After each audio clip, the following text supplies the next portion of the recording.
তো সবাই আশা করি ভালো আছো। তো দীর্ঘদিন ধরে তোমরা আসলে অনেক কিছু শিখতেছো। তো আজকে আমরা যেটা শিখবো সেটা হলো উইন্ডো টাইপ এসি এর গঠন প্রণালী এবং এর এয়ার ফ্লোটা নিয়ে আমরা আজকে আলোচনা করবো। চালিয়ে দেখবো যে এটার ভিতরে আসলে কিভাবে বাতাসটা ফ্লো হয়। তো এর মধ্যে তোমরা কাজ করছো স্প্লিট টাইপ এসি, বেশিরভাগ কাজই কিন্তু স্প্লিট টাইপ বেশি দেখো, কারণ বাংলাদেশে উইন্ডো টাইপ এসির ব্যবহারটা প্রচলনটা কমে গেছে। বাংলাদেশে যারা বাড়িওয়ালা আছে তারা কিন্তু উইন্ডো টাইপ এসি লাগাতে দেয় না। কিন্তু তোমরা যদি দেশের বাহিরে যাও, যেমন সৌদি, দুবাই, কাতার, ওমান, মিডল ইস্ট পুরাটা এবং ইউরোপ, আমেরিকা, এই দেশগুলোতে তুমি গেলে পাবা উইন্ডো টাইপ এসির ব্যবহার ওইখানে প্রচুর পরিমাণ আছে। ছোট ছোট যে ভিলাগুলো আছে প্রত্যেকটা ভিলাতে প্রত্যেক রুমে কিন্তু উইন্ডো এসি গুলো ব্যবহার করে থাকে। তো উইন্ডো এসিটা বাংলাদেশে তোমরা যদি শিখে যাও, বিদেশে গেলে কিন্তু তোমরা যারা যেমন বিদেশে যাওয়ার পরিকল্পনা আছে, গেলে কিন্তু তোমরা এই ধরনের কাজগুলো পাবা। তো স্প্লিট টাইপ এসির ভিতরে যেমন তোমরা দেখতে পাও যে আউটডোর একটা অংশ, ইনডোর একটা অংশ, তো দুইটা অংশের সমন্বয়ে কিন্তু স্প্লিট টাইপ এয়ার কন্ডিশনার হয়ে থাকে। উইন্ডো টাইপ এসির ভিতরে একটা জায়গার ভিতরে সমস্ত কিছু স্থাপন করা আছে। যেমন তোমরা কম্প্রেসার,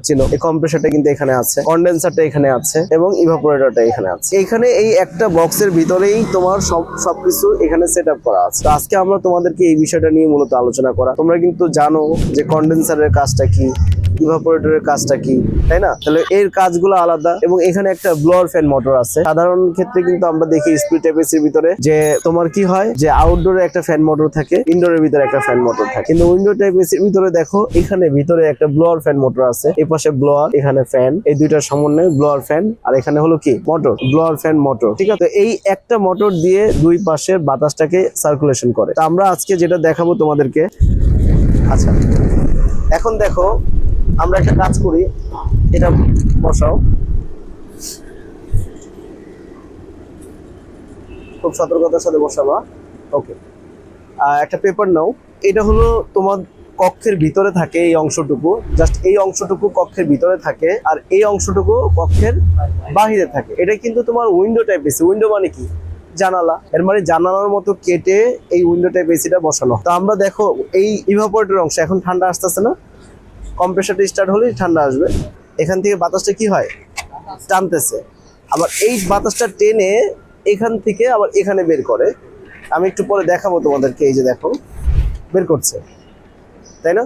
তাহলে রুমের ভিতরে যে গরম বাতাসটা আছে, এই বাতাসটা এখান থেকে টেনে কি করছে, এখান থেকে ঠান্ডা করে বাতাসটা রুমের ভিতরে প্রেরণ করছে।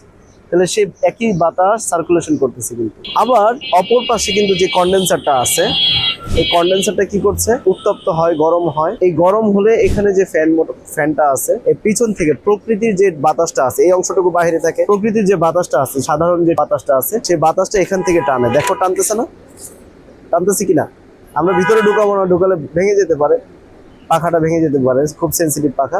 এখান থেকে বাতাস ঢোকে, কিন্তু এখান থেকে বাতাসটা কি হয়, বের হয়ে যাচ্ছে। কিন্তু দেখছো, বোঝা যায় কি যে বাতাসটা এখান থেকে বের হয়।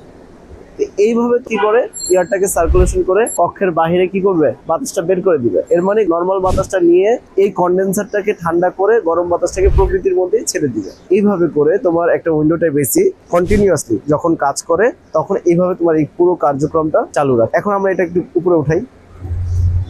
এখন দেখা যায় এই যে এখান থেকে এই যে বাতাসটা টেনে, দেখো তোমরা এখান দিয়ে দেখো, এই যে দেখো বাতাসটা টানতেছে না, এখান থেকে কিন্তু টানতেছে, খেয়াল করো, টানতেছে না, টেনে এখান থেকে কিন্তু বের হচ্ছে। হাত দাও, হাত ঢুকানো যাবে না, দেখছো যে বের হচ্ছে না, জিনিসটা কি বুঝতে পারতেছো? আচ্ছা, আমরা মেশিনটা অফ করে দিই। এটা কিন্তু তোমার কন্ট্রোল বক্স, এখান থেকে তোমার মেনলি পুরোটাকে কন্ট্রোল করা হয়। এটা সার্কিট সিস্টেম। নর্মালি যেগুলো থাকে এগুলো অ্যানালগ, যেমন থার্মোস্ট্যাট সুইচ থাকে, সিলেক্টর সুইচ থাকে, অন্যান্য সুইচগুলো থাকে। সেখানে তোমার কন্ট্রোল বক্সটা এখানে আধুনিক একটা উইন্ডো টাইপ এসি, যার কারণে এখানে তোমার কি করলো যে একটা ইলেকট্রনিক সার্কিট দিয়ে কন্ট্রোলিং করা হলো। এখানে একটা সেন্সর আছে, এটাকে বলা হয় রুম টেম্পারেচার সেন্সর। এটার কাজ হলো কাইন্ড অফ থার্মোস্ট্যাট সুইচের মতো কাজ।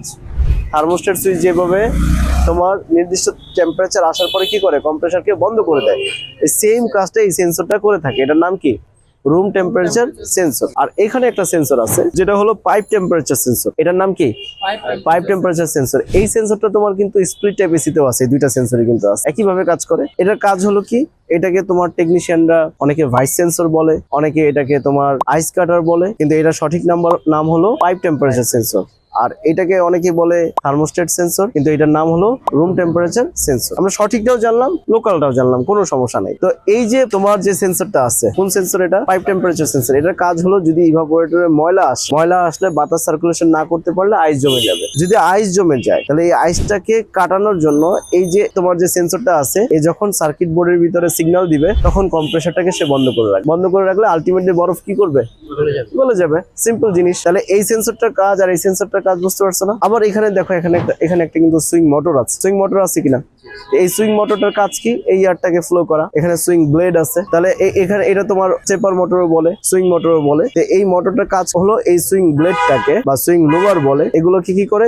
এয়ার ফ্লোর ডিরেকশনটাকে কন্ট্রোল করে। তুমি যদি এখান থেকে রিমোট থেকে তুমি যদি অটোমেটিক করে দাও তাহলে লেফট রাইট করতে থাকবে। তোমরা তো স্পিড টাইপের কাজ দেখছো না কিভাবে করে? ওই সেম ভাবে তুমি যদি রিমোট থেকে তুমি যদি অটো করে দাও তাহলে সে লেফট রাইট করবে। আর যদি তুমি ফিক্স করে দাও যেই পোর্শনে রাখবে ঠিক ওই পোর্শনেই থাকবে। এই হলো তোমার সিম্পল জিনিস। উইন্ডো স্প্লিট টাইপ এসির থেকে উইন্ডো টাইপ এসি কিন্তু আরো সহজ। কথা কি বুঝতে পারছি? তাহলে আগে মূল বিষয়টা হলো কম্প্রেসার সম্পর্কে ভালো করে শিখতে হবে, কন্ডেন্সার সম্পর্কে ভালো করে শিখতে হবে, ইভাপোরেটর সম্পর্কে ভালো করে শিখতে হবে। এগুলো যদি তুমি বেসিকটা ভালো করে শিখতে পারো তাহলে যেটা হবে যে তুমি যে কোনো এসির কাজ কিন্তু সহজে করতে পারবা। বেসিক জানতে হবে আগে ভালো করে। কথা কি বুঝতে পারছি? তুমি যদি এই ইভাপোরেটরের কাজ কি সেটা বুঝো নাই, কম্প্রেসারের কাজ কি সেটা বুঝো নাই, তাহলে তুমি কিন্তু কোনো কম্প্রেসারের কাজই কিন্তু বুঝবা। কিন্তু তুমি যদি এর মূল কাজটা বুঝতে পারো, তোমরা কিন্তু আমাদের ইউটিউব চ্যানেলে আমাদের ক্লাস আছে। এই ক্লাসগুলো যদি তোমরা একটু ভালো করে দেখো, আমরা কিন্তু প্লে লিস্টে, তোমরা আরএসি টেকনোলজি যে চ্যানেলটা আছে সেই চ্যানেলে গিয়ে প্লে লিস্টে যাবা।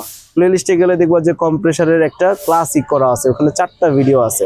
এই 4টা ভিডিও যদি তুমি দেখো তাহলে তুমি কিন্তু কম্প্রেসার সম্পর্কে অনেক বিস্তারিত জানতে পারবা। তারপর যদি ফ্রস্ট টাইপ রেফ্রিজারেটর সম্পর্কে জানতে চাও তাহলে ওখানে একটা প্লে লিস্ট করা আছে। তারপর নন ফ্রস্ট টাইপ রেফ্রিজারেটর যদি জানতে চাও ওটার একটা প্লে লিস্ট করা আছে। এর মানে তুমি যখন অবসরে থাকবা তখন এই প্লে লিস্ট গুলো যদি তুমি দেখো তাহলে যেটা তোমার হবে যে তোমার জ্ঞান কিন্তু বৃদ্ধি হবে। এবং আমরা সুযোগ পেলে, আমরা আসলে সময় সুযোগ পাই না, কারণ আমাদের তো জানো প্রচুর পরিমাণ টেকনিশিয়ানদের কাজে পাঠাতে হয়, ওদেরকে ম্যানেজ করতে হয়। তো আমরা চেষ্টা করবো আগামী শীতে ইনশাল্লাহ আরো কিছু প্লে লিস্ট তৈরি করতে যাদের শিক্ষা ক্ষেত্রে কাজে লাগবে। কথা কি বুঝতে পারছি? এই বিষয় নিয়ে তোমাদের কোনো প্রশ্ন আছে কি?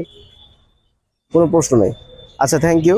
তো আশা করি তোমরা এই পুরো গঠন প্রণালীটা বুঝতে পারছো। এগুলো তোমাদের কাজের ক্ষেত্রে লাগবে। তারপর আমরা তো নিয়মিত ক্লাসের মাধ্যমে ইনশাল্লাহ আরো শিখবো। ঠিক আছে, আমরা আমাদের এই লক্ষ্য, সেটা লক্ষ্যে পৌঁছাতে পারবো ইনশাল্লাহ। ধন্যবাদ।